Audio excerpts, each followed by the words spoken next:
Fala, Natan. Oi, pastor, tudo bem? Tranquilo? Joia, você mandou o céu do Apocalipse pra gente ver, né?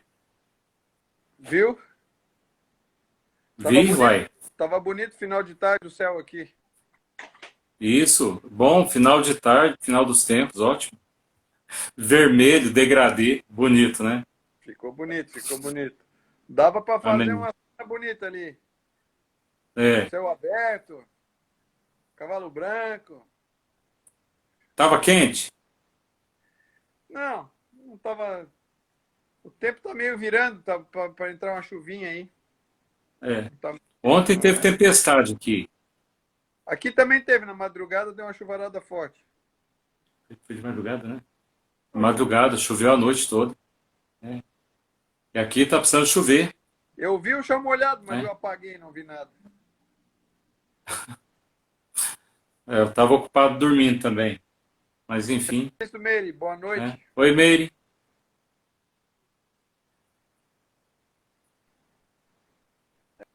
Seu sinal tá dando umas falhadas, bem.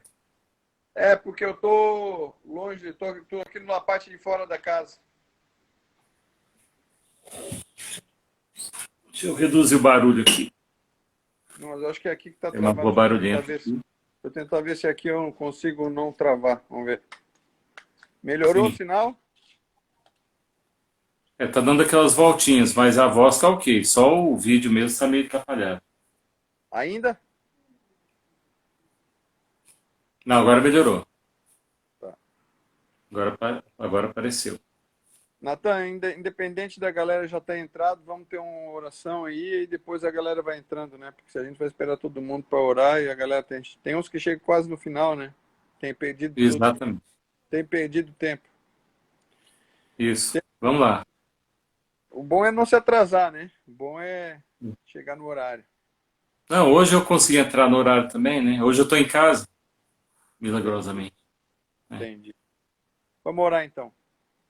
Deus, em nome de Jesus, nós queremos colocar o tempo em comunhão nessa noite, na Sua presença, a palavra que vamos ouvir, que o Senhor instrua o Seu Filho, que o Senhor use a boca dele, que o Senhor traga a inspiração do Seu Espírito para que através dele a gente receba ensinos, correções, encorajamentos e que a gente possa tomar decisões baseadas na Tua palavra.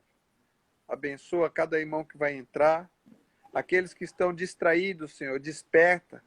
Desperta também os que estão dormindo. Que eles se levantem de uma vida morta, de uma vida longe do Senhor, e que eles sejam iluminados pelo Senhor. Nós te pedimos isso, Senhor, e que essa noite a tua palavra seja mais uma vez, como ela sempre tem sido, lâmpada para os nossos pés, luz para os nossos caminhos. Agradecemos a ti, Senhor, a oportunidade de te ouvir e de estar em comunhão. Em nome de Jesus. Amém. Amém. Amém? Amém, pastor. Natan, Amém. contigo aí.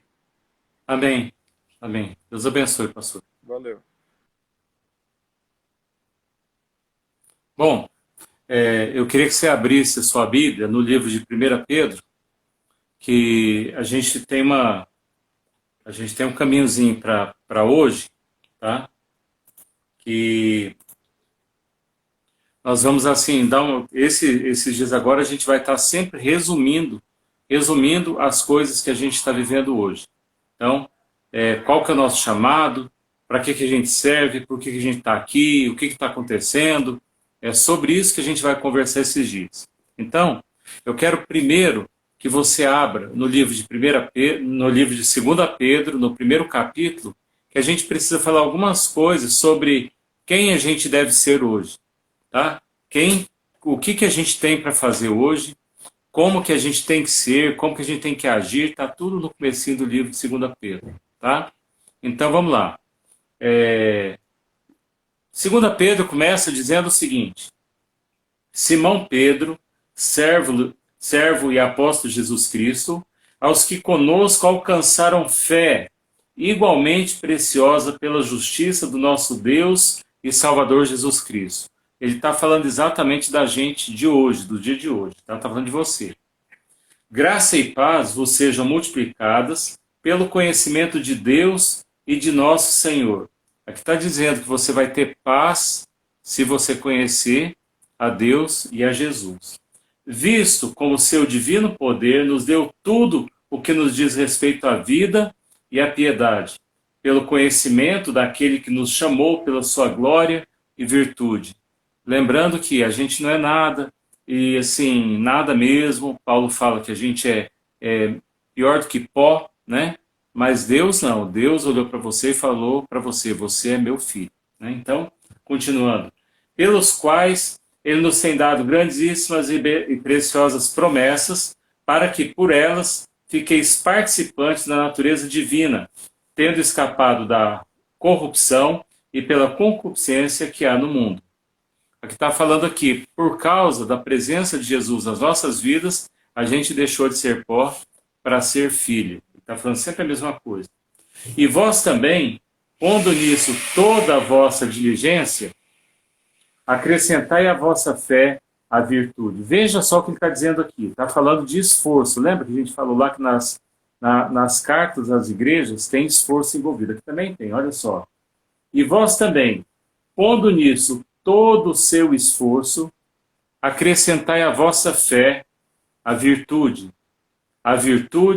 a ciência, e a ciência, a temperança, a paciência, e a paciência, a piedade, e a piedade, o amor fraternal, e ao amor fraternal, a caridade, o amor. Então, porque se em vós houver e abundarem essas coisas, não vos deixarão ociosos, nem estéreis no conhecimento de nosso Senhor Jesus Cristo. Veja, tem uma lista aqui que é para a gente decorar e perseguir, para que a gente tenha essa lista na nossa vida. Qual que é a lista? Como é que ela começa? Ela começa pela fé. A fé é uma coisa que quanto mais você acha que você tem, menor é possível que ela seja, porque Jesus, quando fala assim, olha, se você tiver fé do tamanho de um grãozinho de mostarda, que é uma poeirinha, né? Você vai falar para uma montanha, montanha muda de lugar, você vai passar daqui para lá agora. Né? E a montanha vai. Então, a palavra de Deus fala que a fé, geralmente ela é muito pequena. E que se a sua fé, ela vem aumentando, como é que a fé aumenta na sua vida? À medida que você vai ouvindo a palavra de Deus. Você vai ouvindo a palavra de Deus, você vai entendendo e sabendo que a palavra de Deus ela vai se cumprir. E quando a gente fala a respeito do livro de Revelação, né, do livro de Apocalipse, a gente precisa ter fé e entender que ela vai acontecer. Você quer ver? Ninguém duvida, ninguém que lê a Bíblia duvida que Elias foi levado ao céu numa carruagem de fogo. Ele foi arrebatado. Você fala assim, Elias foi? Elias foi. É muito fácil você acreditar que Elias foi. É muito fácil você acreditar que Enoque foi para o céu. Que Enoque andava com Deus e já não era, porque Deus o tomou para si, Enoque foi para o céu. Você também acredita que Jesus subiu ao céu. Você não tem dificuldade para falar que Jesus subiu ao céu. Aí na hora que chega e fala assim que você vai ser arrebatado, aí já fica em dúvida. Na mesma Bíblia que está escrito uma coisa, também está escrito a outra. Por isso que ele fala aqui a respeito de fé. Por isso mesmo, colocando toda a sua força, todo o seu esforço, acrescente à sua fé a virtude. Com a virtude, a ciência, o conhecimento da palavra de Deus. E a ciência, a temperança. Tipo assim, não compra briga desnecessária, né? A temperança tem a paciência. A paciência, a piedade. A piedade, o amor fraternal. E o amor fraternal, a caridade. Porque se em vós houver e abundarem essas coisas, você não vai ser infrutuoso. Ou seja, você vai dar fruto. Se essas coisas você tiver em si, você vai dar fruto. Tá? No conhecimento de Jesus. E, pois aquele em quem não há essas coisas, ele é cego. Se você não tem essas coisas, você não consegue ver um palmo na frente do seu nariz. Porque aqui fala o seguinte, pois aquele em quem não há essas coisas é cego, nada vendo ao longe, havendo se esquecido da purificação dos seus antigos pecados. Ou seja, se você não tem essas virtudes que são citadas aqui por Pedro, você esquece que você foi perdoado, e você não consegue ver as coisas que estão acontecendo próximo de você, e nem além. Vou dar um exemplo. Todos nós estamos vendo essa bagunça que está acontecendo no nosso país e no mundo, né? A gente está vendo. Então a gente está vendo gente ficar doente, gente indo para o hospital, gente morrendo, gente vivendo. Tá legal, né? Esse vírus ele mata menos do que a maioria das outras doenças, mas né, ele está na moda, então assim, ele está muito em evidência. Então ele acaba formando uma fumaça na frente de tudo que está acontecendo. É isso que ele faz. E o que a palavra de Deus está falando? Que se você tiver a abundância dessas virtudes que Pedro está falando, você vai ver através dessa fumaça e você vai ver a realidade das coisas que estão acontecendo. É isso que está escrito aqui em Pedro. Bom, e o que significa você ver além, né, da fumaça? Como diz o pastor Beto, né, você pega a Bíblia, né? Você pega a sua Bíblia, lembra lá dos Thundercats, né? Você pega a sua Bíblia, aí você coloca ela diante da sua mente, e aí você vê como a espada justiceira, que a Bíblia realmente é a espada de justiça, você consegue ver o que de fato está acontecendo. E essa neblina toda que a gente está vendo, na minha forma de ver, é só uma forma do diabo dizer para você parar de prestar atenção nas coisas, deixar a vida me levar, a vida leva eu, porque na verdade o diabo está irado porque pouco tempo falta para ele. As coisas estão se cumprindo aqui na nossa frente. Então, portanto, continuando lá no versículo 10 do primeiro capítulo de 2 Pedro, portanto, irmãos, procure fazer cada vez mais firme a sua vocação e eleição, porque fazendo isso, você não vai tropeçar. E assim será amplamente concedida a entrada no reino eterno de nosso Senhor e Salvador Jesus Cristo. Então, por que a gente fala isso? Ele continua dizendo, por isso não deixe de falar uns aos outros acerca dessas coisas, ainda que você saiba disso, e sejais confirmados na presente verdade. Por que ele fala isso? Porque a gente acaba esquecendo, a gente tem que ficar lembrando a todo momento aquilo que a palavra de Deus diz para nós. O fato de que o tempo sobre a terra está terminando é importante para nós, porque a gente vai morar junto com Jesus, a gente vai estar diante do trono de Deus, a gente vai conhecer a Jerusalém celestial e é lá que a gente vai morar. Isso é muito importante. Mas para esses dias, a gente precisa se lembrar daqueles que estão morrendo sem conhecer a verdade.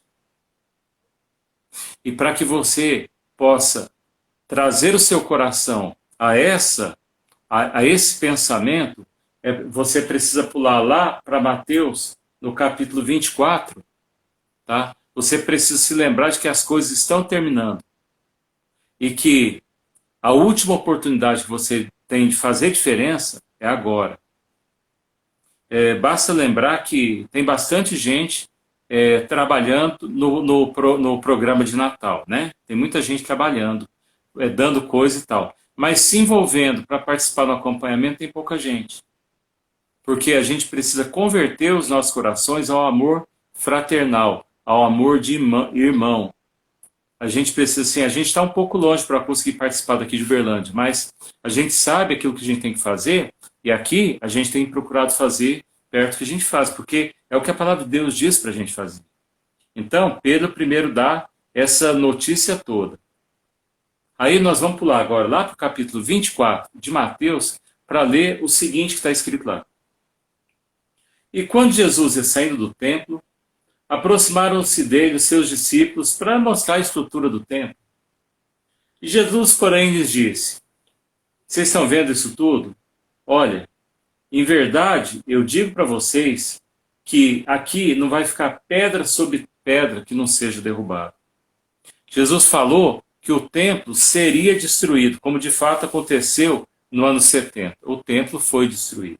Aí não ficou pedra sobre pedra. E ele continua dizendo, e Jesus, estando assentado então no Monte das Oliveiras, chegaram-se a ele os seus discípulos em particular, escondidinho, dizendo, dize para a gente, Jesus, quando que essas coisas vão acontecer? E que sinal haverá da tua vinda e do fim do mundo? E Jesus respondendo, diz para eles, olha, tenham cuidado, não deixa que ninguém engane vocês, porque muitos virão em meu nome, dizendo, eu sou o Cristo, enganarão a muitos. A gente já viu, né? Já aconteceu de tudo quanto é jeito, tanto de gente se dizendo Deus, dizendo Cristo. Teve muitos anos atrás um sujeito chamado Jim Jones que levou um monte de gente lá para Guiana e acabou que o pessoal se suicidou e quem não se suicidou foi morto e ele se dizia, né, o ungido tal. Tem outro lá nas Filipinas que ele diz que ele é o Cristo e tem um monte de gente seguindo ele. Na África também tem. Então, para todo canto tem. Então, assim, maluquice tem de todo lado, né? Mas Jesus já avisou que isso acontecia, que haveria engano, né? E ouvireis falar de guerras, de rumores de guerras. Olha, não vos assusteis, porque é imperativo que isso aconteça, mas isso ainda não é o fim. Porquanto se levantará nação contra nação, reino contra reino, e haverá fome, peste, terremoto em vários lugares, mas todas essas coisas são apenas o princípio das dores. Então vos hão de entregar para serem atormentados e matar-vos-ão, e sereis odiados de todas as nações por causa do meu nome. Nesse tempo muitos serão escandalizados e trair-se-ão uns aos outros, e uns aos outros se odiarão. E no versículo 11, e surgirão muitos falsos profetas e enganarão a muitos. E por se multiplicar a iniquidade, o amor de muitos esfriará, mas aquele que perseverar até o fim será salvo.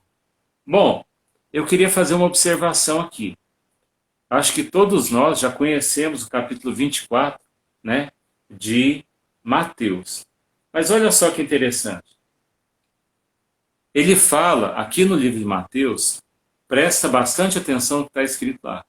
Você vai perceber que ele está falando para dois grupos de pessoas. Se você for observar, de acordo com o que a gente já conversou, a respeito do fato de que Jesus vem buscar a sua igreja, que a igreja é aquele que restringe o aparecimento do anticristo, né? E que quando a igreja for retirada, vai ficar dois grupos de pessoas na terra. Na verdade são três. Vai ficar aqueles que têm a chance de se converter, né? Vai ficar Israel, que até então não vai ter se convertido, e vai ficar aqueles que estão destinados a ir para o inferno. Então, tem esses três grupos de pessoas, porque a palavra de Deus fala, né, que Deus criou o ímpio, o que criou o justo para a justiça, e criou o ímpio, né, para a impiedade, para ser descartado. Mas olha o que fala aqui.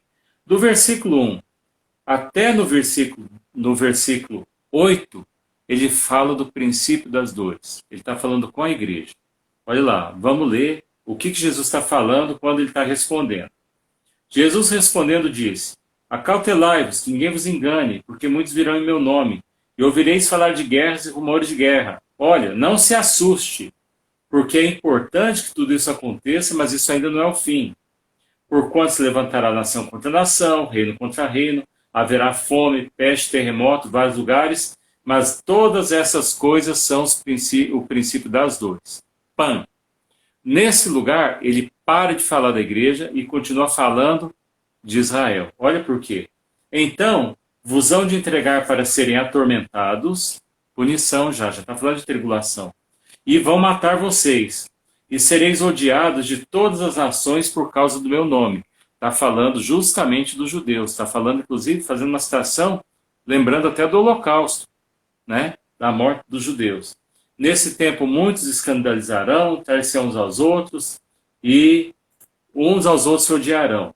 E surgirão falsos profetas, e vai se multiplicar a iniquidade. A hora que tirar a igreja da terra, a hora que tirar aquele que restringe, né, a iniquidade, ela vai ficar muito pior do que está hoje. Ela vai se multiplicar. E o amor de muitos esfriará.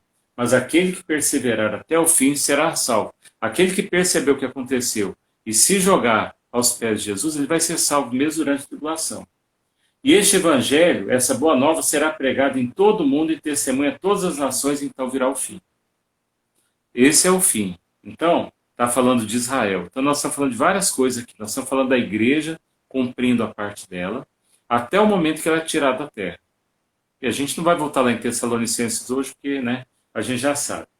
Aí, a gente pula agora para entender do que nós estamos falando. Por que a gente fala que esse momento todo é agora? E também, o que é que gera fé nos nossos corações a respeito do fato de que a Bíblia está se cumprindo? Porque, olha, não adiantaria nada a gente ter fé se a gente não tivesse a fé firme na verdade, na rocha, crendo que a palavra de Deus está se cumprindo. Lembra disso. A razão pela qual nós temos fé é porque Jesus, o Espírito Santo veio e disse para a gente que a gente pode acreditar. E a gente pega a palavra de Deus e pega uma palavra, você vai pular lá agora para Ezequiel, capítulo 37, versículo 1.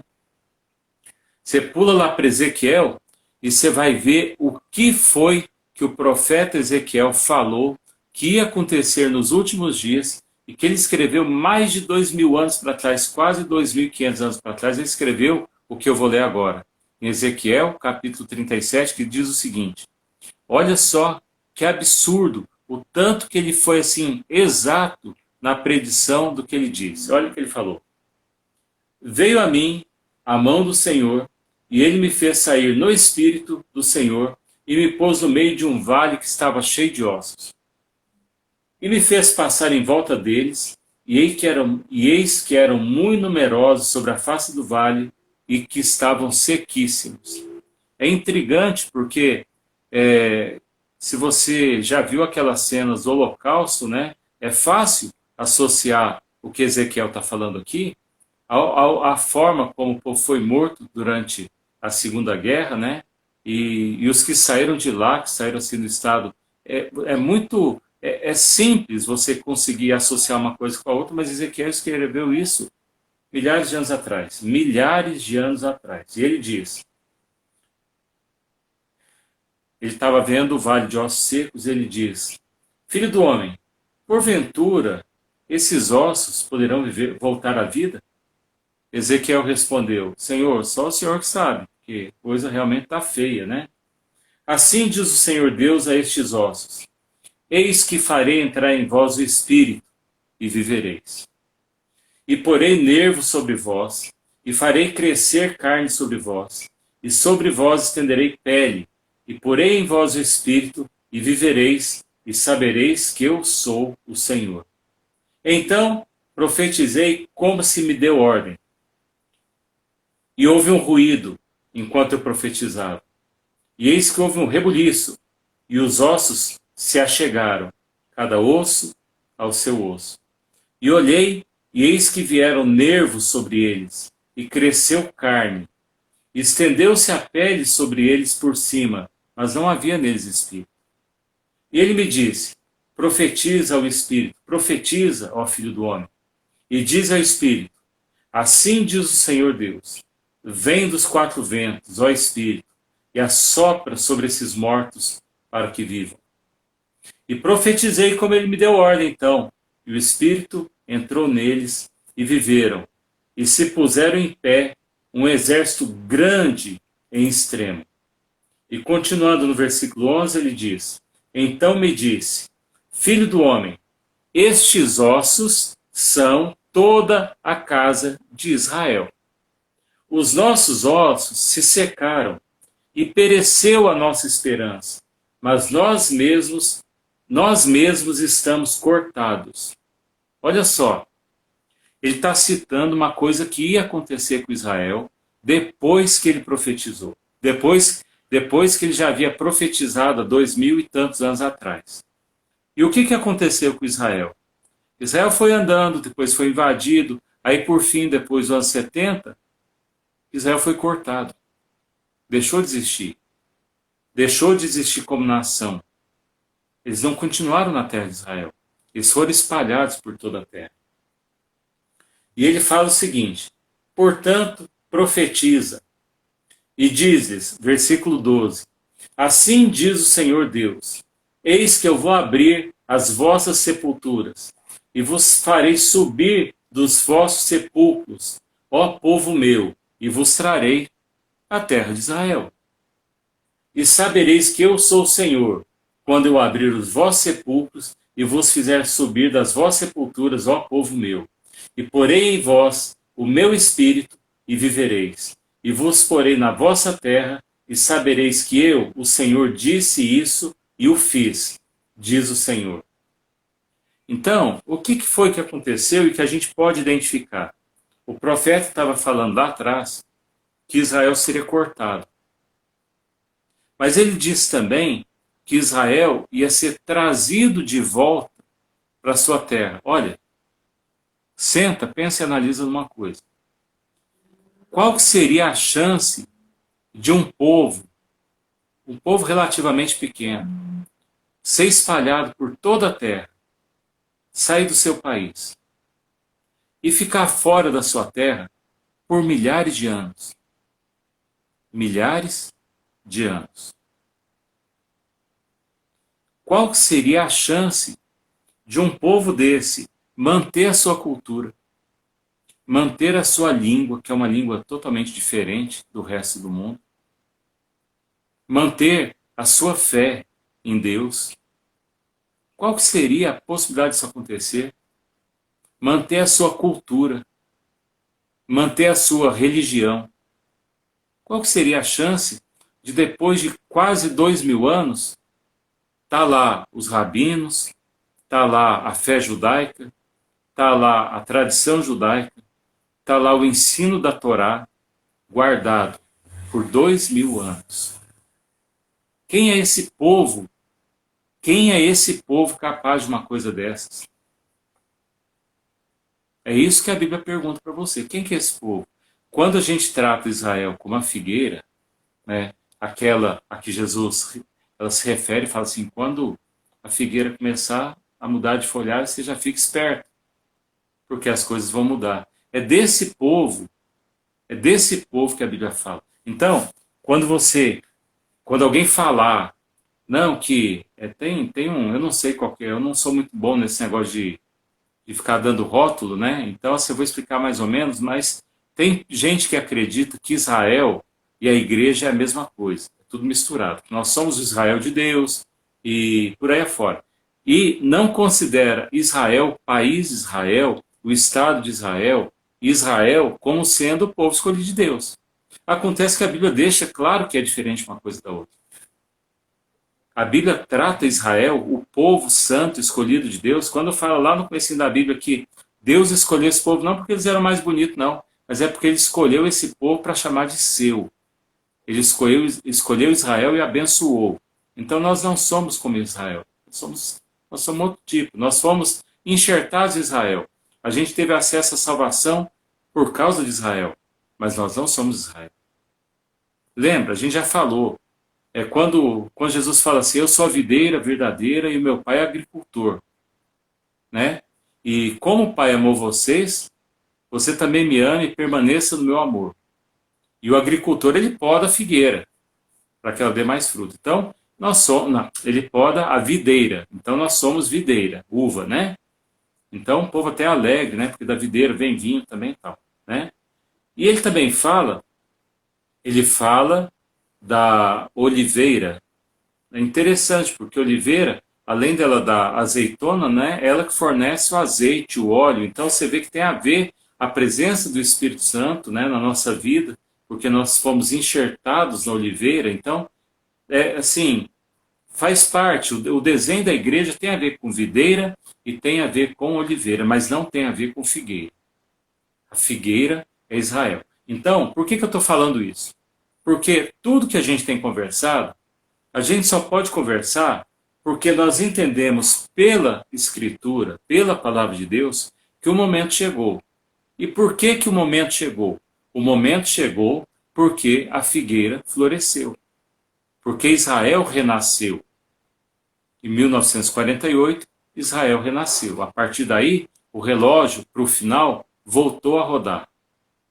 Israel se colocou na sua terra, Israel se defendeu, Israel se fortaleceu, Israel passou por situações impressionantes e assombrosas, Israel está cada vez mais firme, Israel hoje é um país poderoso, o deserto em Israel floresceu, eles são exportadores de frutas, exportadores de legumes. Então, assim, Israel floresceu, mas como nunca na história, Israel também se afastou de Deus.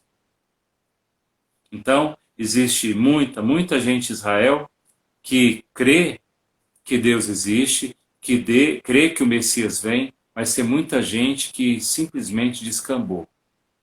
Você vê uma cidade como Jerusalém, fulgurante, né, em termos de religiosidade. Eles ainda não conhecem Jesus completamente, mas são religiosos. Mas você vê uma cidade como Tel Aviv, que é uma baderna completa.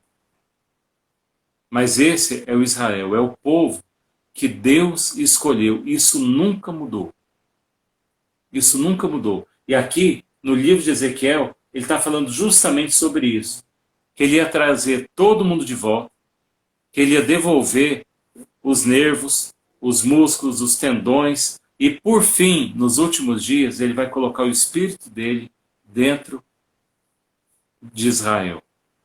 Que é o que ele já fez com a gente. Ele já chamou você, você já participa, você já recebe, você está na presença de Deus. Israel ainda vai demorar um pouquinho para chegar nisso. Mas o que a gente está falando hoje é sobre o momento que a gente está vivendo. A gente falou de 1 Pedro sobre você colocar junto com a sua fé aquela lista de virtudes que estão escritas lá, porque você precisa mais do que nunca agir hoje. Não é para você ficar encostado esperando Jesus vir te buscar. Lembra? É igual naquela parábola que Jesus espera que na hora que ele chegar aqui, você vai estar trabalhando, você vai estar ocupado, você vai estar pregando, você vai estar dividindo a palavra de Deus com todo mundo. Servo bom e fiel. Entre no gozo do seu Senhor. O servo bom e fiel não é aquele que fica lá sentado dentro de casa esperando o Apocalipse chegar para você ir morar no céu. Não, não, não. O servo bom e fiel é aquele que se ocupa a todo momento, em hora e fora de hora, de fazer aquilo que é o trabalho que Deus tem para nós.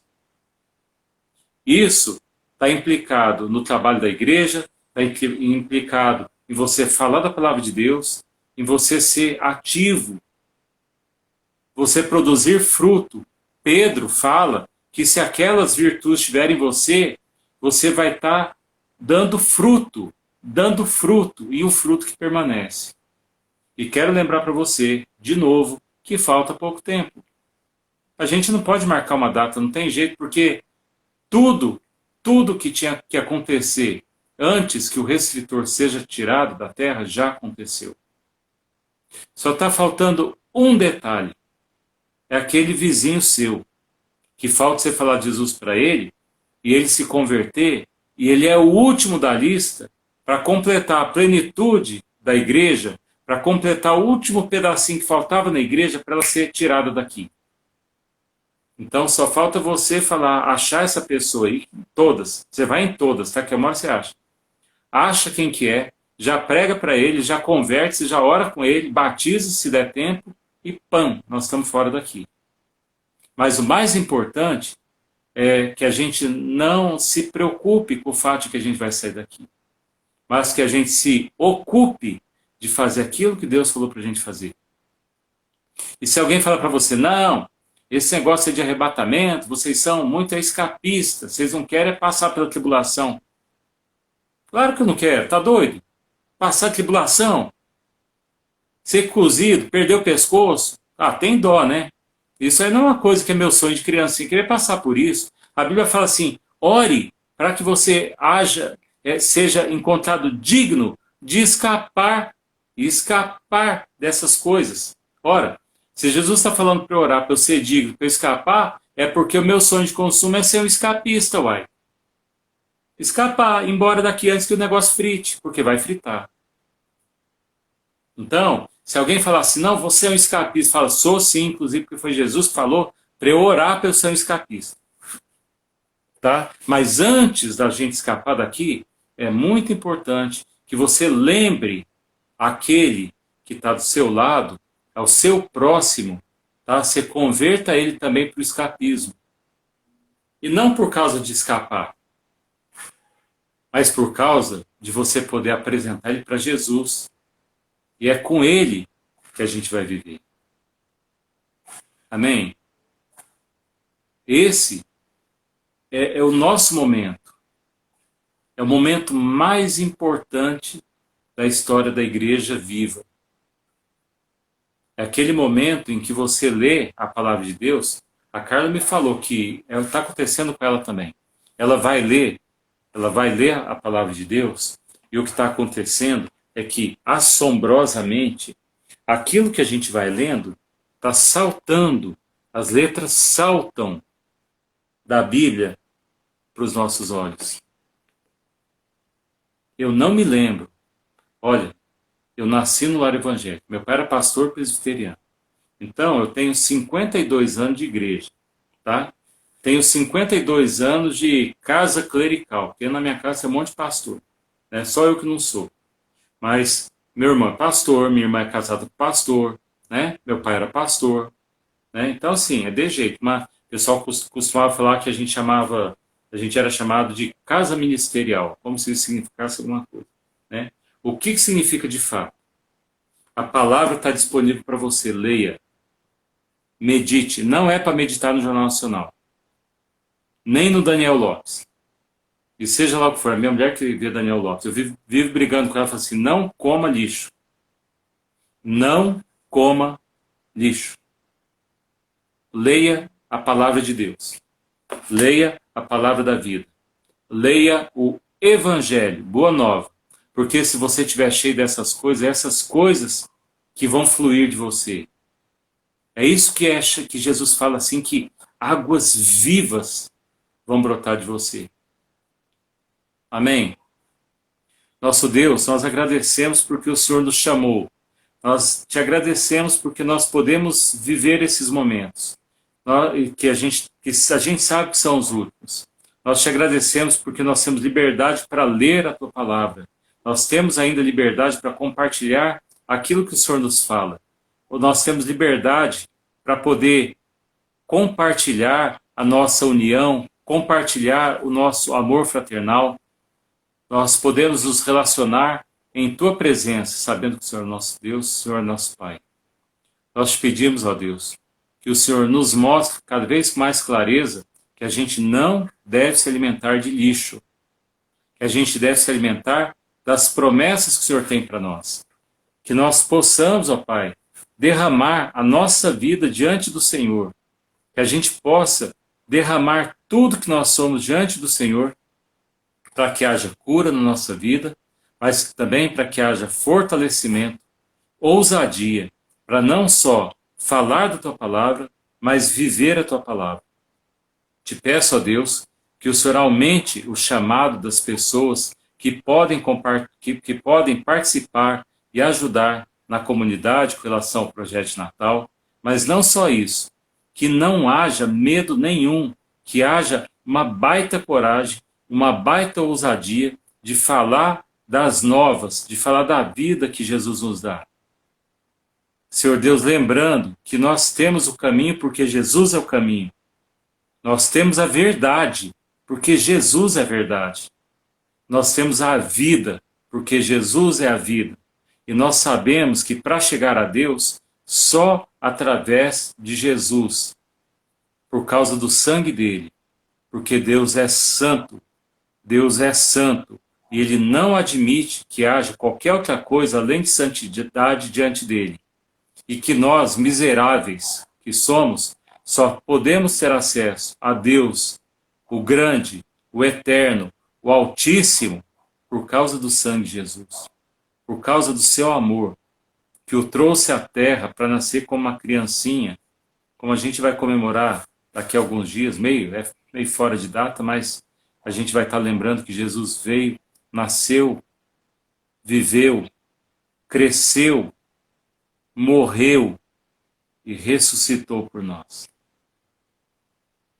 A nossa gratidão não tem como, a gente não tem palavras para ser grato a Ti, ó Deus, por isso, porque o Senhor mandou seu Filho. Te peço, ó Deus, que o Senhor perdoe os nossos pecados, direcione os nossos caminhos, nos dê força, Pai, para te seguir quando difícil for. Que a gente não queira revidar quando o outro entrar no nosso caminho, mas que a gente possa retribuir com a única resposta que um filho de Deus tem, que é o amor. Te agradeço, Pai, pela tua presença em nossas vidas. Peço que o Senhor nos visite, nos guarde, nos proteja, que os teus anjos estejam acampados ao nosso redor, porque a coisa tende a ficar muito pior do que está, mas nós sabemos que estamos descansados nas conchas das tuas mãos. Obrigado, Pai, porque a gente pode se reunir, ainda que assim, mas podemos nos reunir. Abençoa, Deus, os nossos caminhos, os nossos dias, conforme a tua vontade.